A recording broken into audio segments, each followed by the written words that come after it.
I found my wife's wedding ring in her car that Tuesday morning. After 23 years of marriage, she'd never taken it off. Not once. But there it was, sitting in the cup holder like it meant nothing. I'm a locksmith. I know when something doesn't belong where it should be.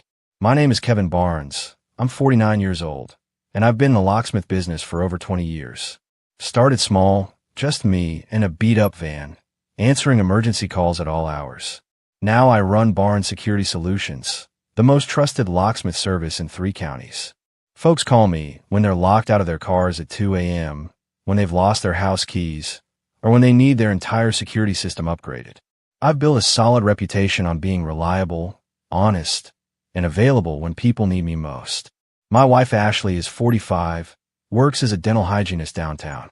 We met at a community barbecue back in '01, hit it off over terrible potato salad and warm beer. She had this laugh that could light up a room, and she wasn't afraid to get her hands dirty helping clean up afterward. That's the kind of woman she was. Or at least, that's who I thought she was.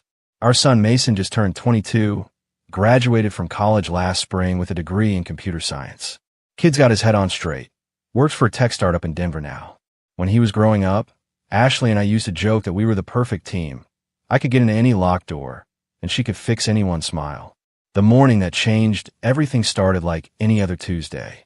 I was in the garage, organizing my equipment for the day's calls when my phone buzzed. Emergency lockout at the Riverside Shopping Center. Nothing unusual there, except when I grabbed my keys from the hook by the door, I noticed Ashley's car was still in the driveway. She'd left for work an hour ago, or so I thought. Her purse was gone, her coffee mug was in the sink, and she'd kissed me goodbye like always. But there was her silver Honda, sitting right where she'd parked it the night before.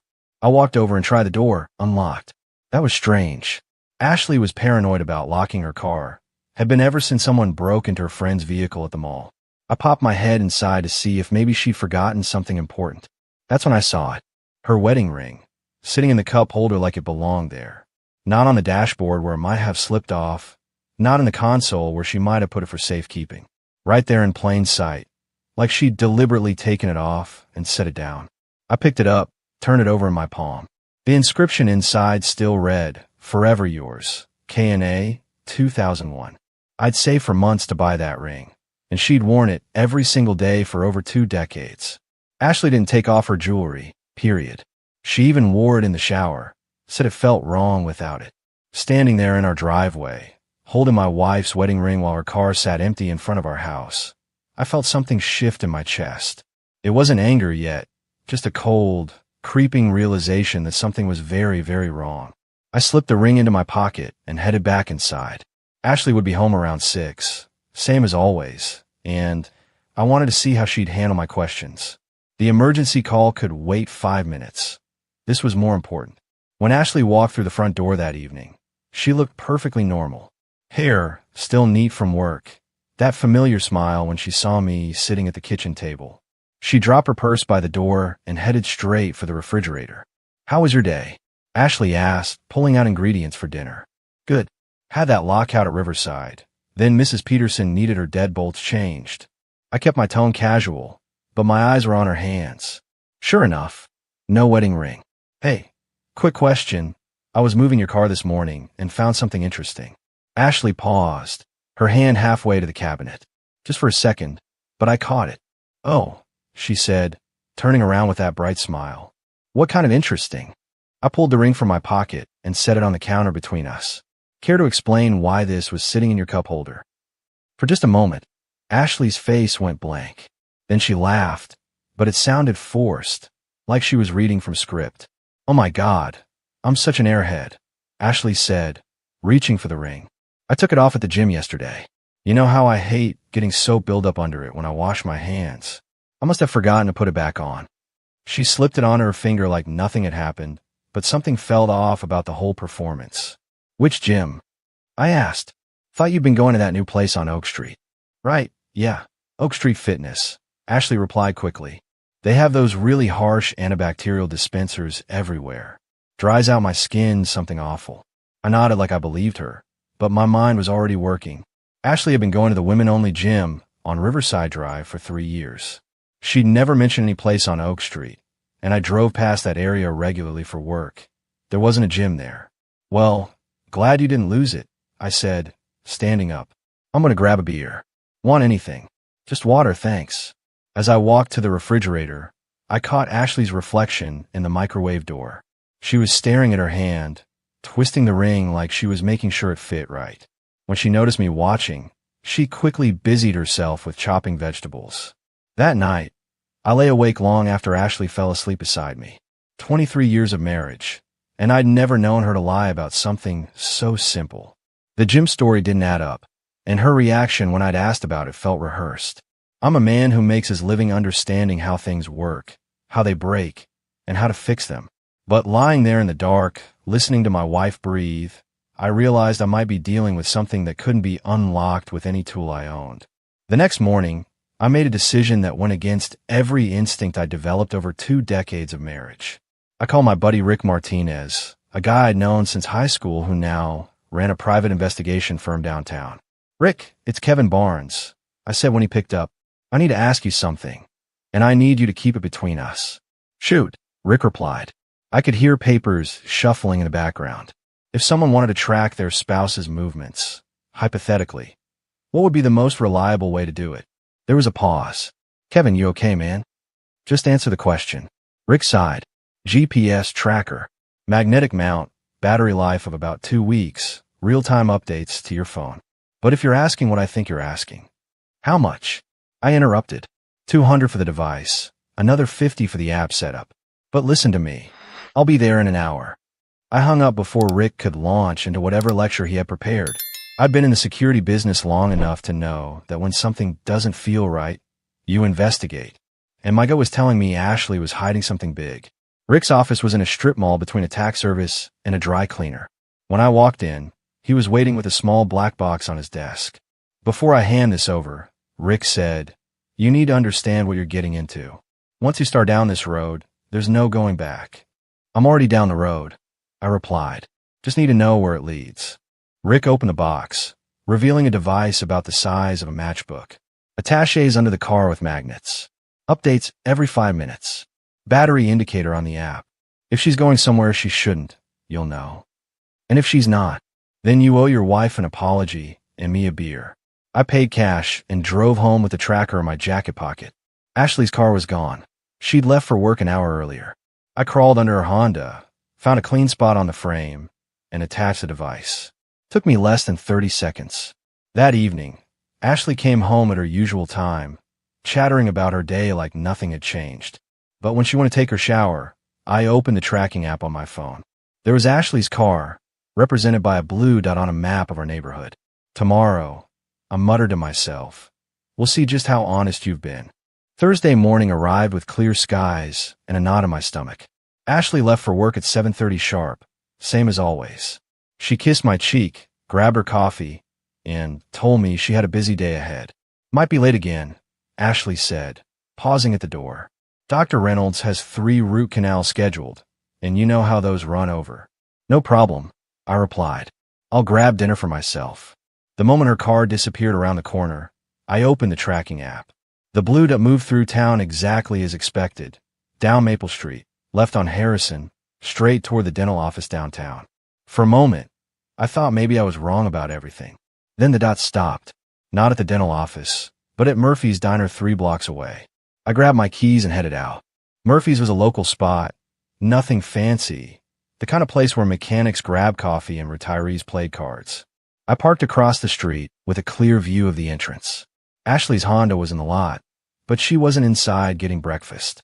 I waited 20 minutes before she emerged, but she wasn't alone. The man walking beside her was tall, maybe 6'1", with graying hair and an expensive-looking suit. He had his hand on the small of Ashley's back as they walked to their cars, and when they stopped beside her Honda, he leaned down and kissed her. Not a friendly peck, a real kiss, the kind married people share. My hands tightened on the steering wheel. 23 years of marriage, and I was watching my wife kiss another man in broad daylight. They talked for another minute before getting into separate cars. Ashley drove toward the dental office while the man headed in the opposite direction. I memorized his license plate, old habits from my security work. I followed Ashley to her office and watched her walk inside like nothing had happened. She straightened her hair in the reflection of the glass door, checked her lipstick, and disappeared into the building. The tracking app showed she stayed there all day, but I knew the truth now. My wife was having an affair, and she was confident enough to meet her lover in public, in our own town. That evening, Ashley came home at 6, same as always. "How was work?" I asked, keeping my voice steady. "Exhausting," Ashley replied, dropping in her favorite chair. "Dr. Reynolds had us running all day. I barely had time for lunch." Another lie. I'd seen her having what looked like a very intimate breakfast with her boyfriend. "That's rough," I said. "Maybe this weekend we can do something relaxing. Just the two of us." Ashley smiled, but it didn't reach her eyes. "That sounds nice, honey." I nodded and headed to the garage. I had some planning to do. I spent the next 2 weeks documenting everything. Every lie, every inconsistency, every time Ashley claimed to be somewhere she wasn't. The GPS tracker became my most valuable tool, telling me a story my wife never intended me to read. Tuesday afternoon, I decided it was time to take this to the next level. I called Sarah Morrison, the best divorce attorney in the county. Her reputation was solid. She protected her clients' interests and didn't mess around.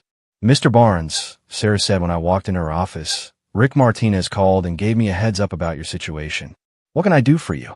I handed her a manila folder containing everything I collected. Photos of Ashley and her boyfriend at Murphy's Diner, GPS logs showing her trips to locations that had nothing to do with work, timestamps proving she'd lied about working late. Sarah reviewed the evidence methodically, occasionally nodding or making notes in the margins. "This is comprehensive," she said finally. "Your wife has been careless, and you've been thorough. How do you want to proceed?" "I want to protect myself financially," I replied. "The business, the house, my retirement accounts. I built Barnes Security Solutions from nothing, and I'm not losing it because she decided to throw away our marriage." Sarah walked me through the process. Asset protection, filing procedures, what to expect during negotiations. Most importantly, she explained how to legally move money without triggering any alerts. "The key is preparation," Sarah said. "Document everything, secure your assets, and when you're ready to file, we'll have all our ammunition in order." I opened a new checking account at First National, across town from our usual bank. Transferred exactly half of our joint savings, completely legal since both names were on the account. I also pulled my name off several recurring bills and made copies of all our financial statements. Over the next week, I started quietly moving my personal belongings. Nothing obvious, just things that mattered. My father's tools, photo albums from before Ashley, my collection of vintage lock mechanisms. I rented a storage unit on the other side of town and moved everything in small loads. Ashley was too wrapped up in her affair to notice. She came home each evening with new stories about difficult patients, equipment breakdowns, and mysterious overtime requirements. Each line made my decision easier. Friday evening, I made one final addition to my evidence file. I'd followed Ashley to a different location, the Marriott downtown. She met the same man in the lobby, and they took the elevator to the 15th floor together. I photographed them through the lobby window, her hand in his as they walked toward the elevators. The timestamp on my camera read 6:47 p.m. At 7:15, Ashley texted me, "Still at the office. Dr. Reynolds is dealing with an emergency patient. Don't wait up." That night, I reviewed everything one more time. Photos, GPS logs, financial records, and a detailed timeline of Ashley's deception. I had enough evidence to bury her in court, and I protected everything that mattered to me. It was time for the final phase of my plan. Monday morning arrived with the kind of crisp autumn air that usually made me grateful to be alive. But today, it felt like an ending rather than a beginning. Ashley was humming in the kitchen, making her coffee with the same routine she'd followed for 23 years. "Big day ahead," Ashley announced, not looking up from her phone. "Dr. Reynolds scheduled back-to-back root canals, and you know how those patients get." "Sounds rough," I replied, watching her fingers dance across her phone screen. Probably texting her boyfriend about their next rendezvous. Ashley kissed my cheek, the same mechanical peck she'd been giving me for months, and headed for the door. "Don't wait up if I'm late," she called over her shoulder. "This might be another long one." "Take your time," I said, knowing it would be the last conversation we'd ever have as husband and wife. I waited exactly 30 minutes after her car disappeared, then went to work. I've been planning this moment for weeks, and every detail was calculated. I pulled out the manila envelope I'd prepared and placed it on Ashley's pillow. Inside were the divorce papers Sarah had drafted, signed, and notarized. On top of the papers, I placed a photograph Rick had taken of Ashley and her boyfriend kissing outside the Marriott Hotel. Their faces were clearly visible, their body language unmistakable. Next to the envelope, I placed my wedding ring. 23 years of marriage, reduced to a simple gold band sitting on white cotton pillowcases. Finally, I left a handwritten note on hotel stationery I'd picked up during one of my surveillance trips. When she came home, I was gone. All I left was an envelope, a photo, and my wedding ring. Don't look for me. I walked through our house one final time, not out of nostalgia, but to make sure I hadn't forgotten anything important. The family photos on the mantel would stay. They belonged to a life that no longer existed. The furniture, the decorations, the accumulated weight of 2 decades, all of it felt like artifacts from someone else's marriage. I loaded the last of my tools into my truck and drove to the apartment I'd been preparing for 3 weeks. It wasn't much, a 1-bedroom place above Martina's Electronics, but it was mine, paid for with money Ashley knew nothing about. My phone was the final step. I removed the SIM card, snapped it in half, and tossed it in a dumpster behind the apartment building.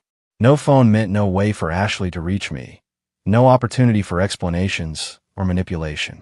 At 6:30 p.m., my old life officially ended. Ashley would walk into our bedroom, see the evidence of her betrayal displayed on her pillow, and realize that her husband had vanished without giving her a chance to explain or apologize. I cracked open a beer and sat by the window of my new apartment, watching the sun set over a town where Ashley Barnes would now have to face the consequences of her choices alone. For the first time in months, I felt like I could breathe again. I didn't have to wait long to see the results of my disappearing act. Rick called me the next evening on the burner phone I'd given him for emergencies. "Kevin, what the hell did you do?" Rick asked when I picked up. Ashley showed up at my office this morning looking like she'd seen a ghost. She was crying, asking if I knew where you were. "What did you tell her?" I asked, settling into the chair by my apartment window. "That I hadn't heard from you in weeks. But man, she was desperate. Said she'd found some papers and photos on her bed, and you'd just vanished. She wanted to hire me to find you." I chuckled. "I bet she did. What was your response?" I told her I don't take cases involving friends, and that maybe she should think about why her husband felt the need to disappear in the first place. Good old Rick. He understood loyalty. "She's been calling your office too," Rick continued.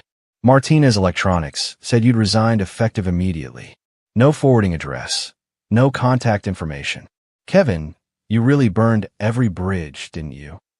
"That was the point," I replied. "Clean break. No breadcrumbs to follow."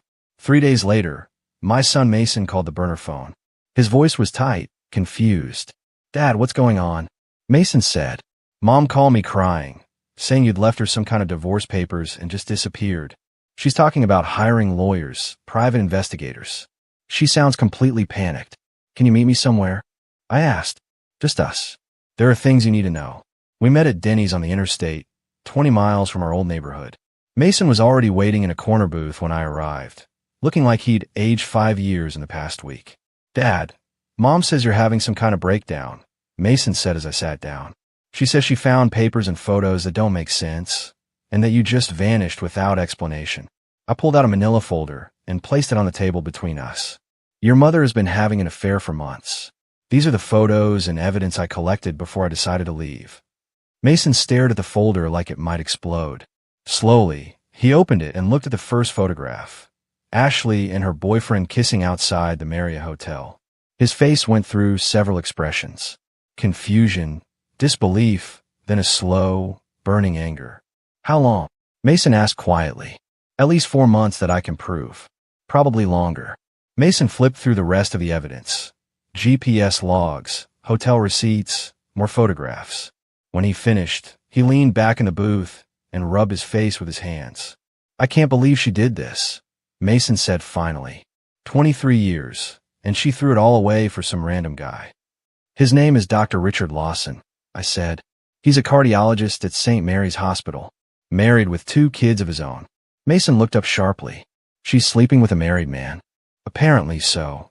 We sat in silence for a moment before Mason spoke again. What happens now? Now you decide what kind of relationship you want with your mother, I said. I'm not going to influence that decision, but you deserve to know the truth. Mason nodded slowly. Can I keep these copies? They're yours.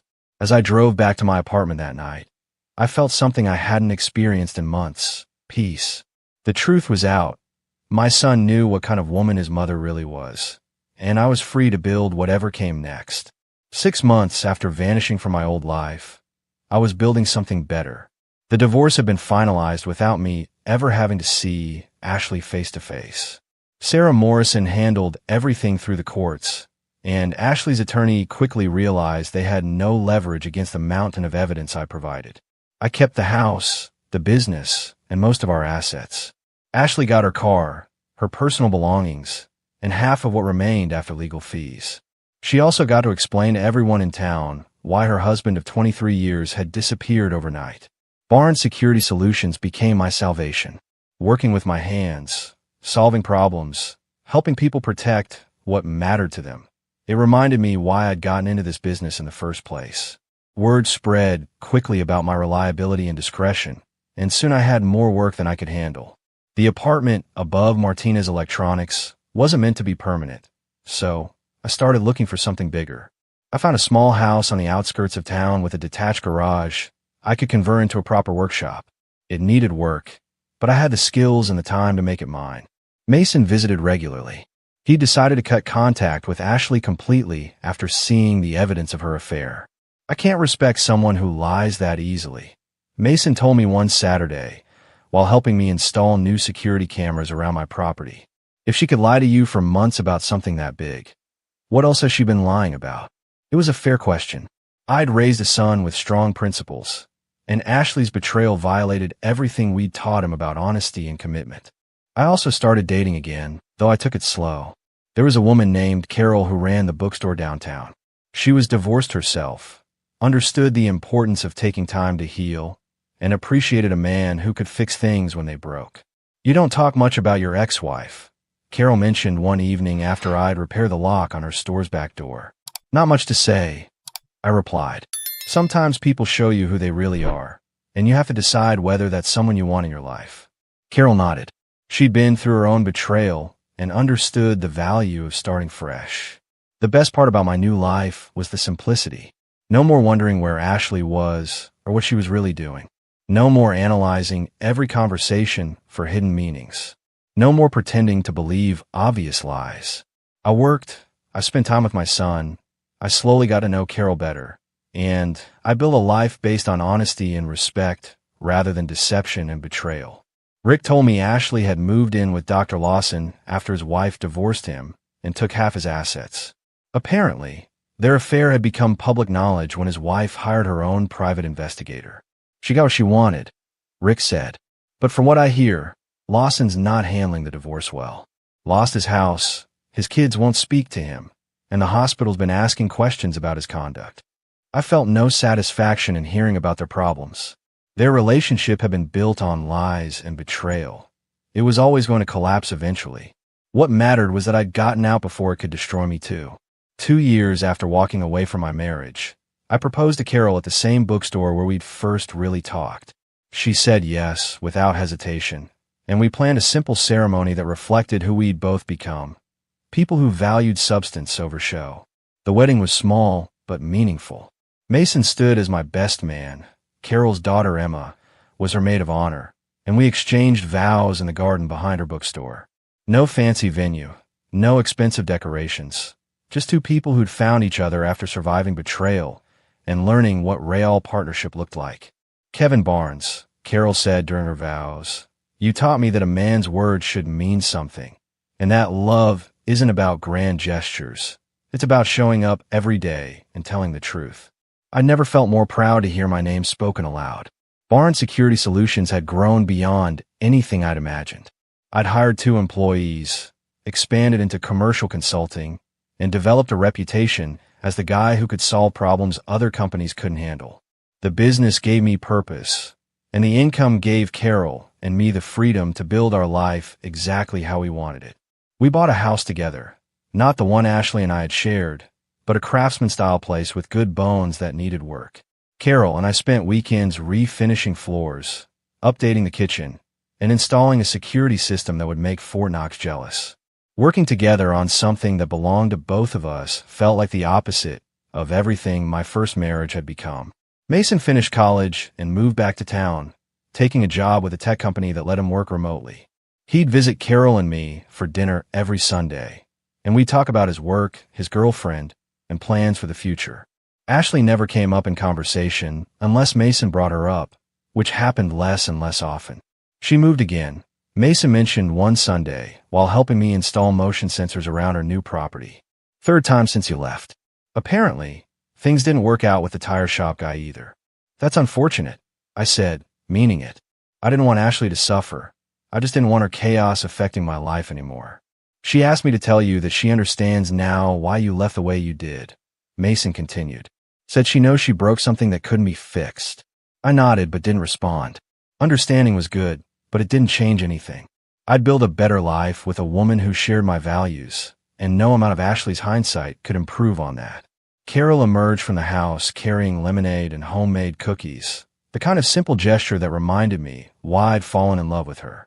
She handed Mason a glass and kissed my cheek before settling beside me on the porch steps. What are you two plotting out here? Carol asked with a smile.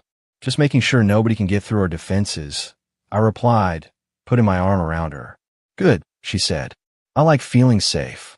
That night, lying next to Carol in our bed, I reflected on how different my life had become. Instead of wondering where my partner was or what she was really doing, I knew exactly where Carol was and trusted completely that she wanted to be there. Sometimes the best security system is just choosing the right person to trust with the keys. 7 years after I disappeared from Ashley's life, Mason called with news that changed everything. Dad, I'm getting married, Mason announced, his voice full of excitement. Angela said yes, and we're planning the wedding for next spring.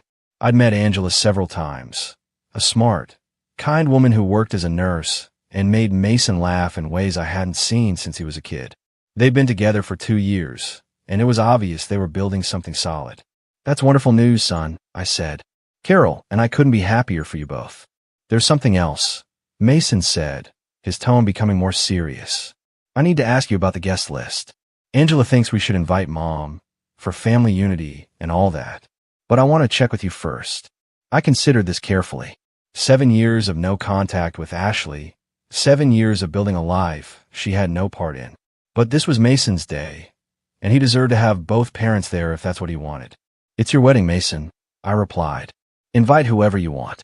I can handle being in the same room as your mother for a few hours. The wedding was beautiful.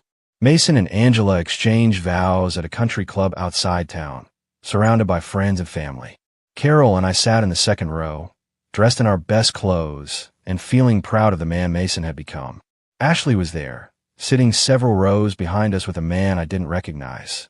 She looked older, thinner, and less confident than the woman I'd been married to for 23 years. When our eyes met briefly during the ceremony, she nodded politely but didn't attempt to approach. During the reception, the photographer gathered family groups for formal pictures. Mason insisted on a photo with Carol and me together, both of us smiling broadly with our arms around his shoulders. You two look happy, the photographer commented while adjusting his camera settings. How long have you been married? 5 years, Carol replied, but it feels like we've been together forever. Later that evening, Mason posted the wedding photos on his social media accounts. The picture of Carol, Mason, and me became his profile photo, 3 people who genuinely enjoyed being together, celebrating a moment of pure happiness. According to Mason, Ashley saw the photo and called him crying. She'd apparently expected the wedding to be some kind of reconciliation opportunity, a chance to reconnect with the family she'd lost when I disappeared. Instead, she'd watched her ex-husband and his new wife celebrate her son's wedding while she sat with a stranger, having played no meaningful role in raising the man Mason had become. She said seeing you with Carol made her realize what she'd thrown away. Mason told me a few days later. But Dad, you look happier than I ever remember seeing you. Like you finally found where you belong. He was right. 7 years after walking away from a marriage built on lies, I'd found something real with Carol. We'd built Barn Security Solutions into a thriving business, created a home filled with laughter and trust, and become the kind of couple that made other people believe in love again. Ashley had made her choice when she decided to betray our marriage. I'd made mine when I chose to disappear rather than fight for something that was already broken. Looking at that wedding photo, seeing Mason's joy and Carol's genuine smile, I knew I'd made the right decision. Sometimes the strongest thing a man can do is walk away from what's destroying him and build something better. When she came home that night 7 years ago, I was gone. All I'd left was an envelope, a photo, and my wedding ring. At our son's wedding, she saw me and was shocked to discover I'd never looked back.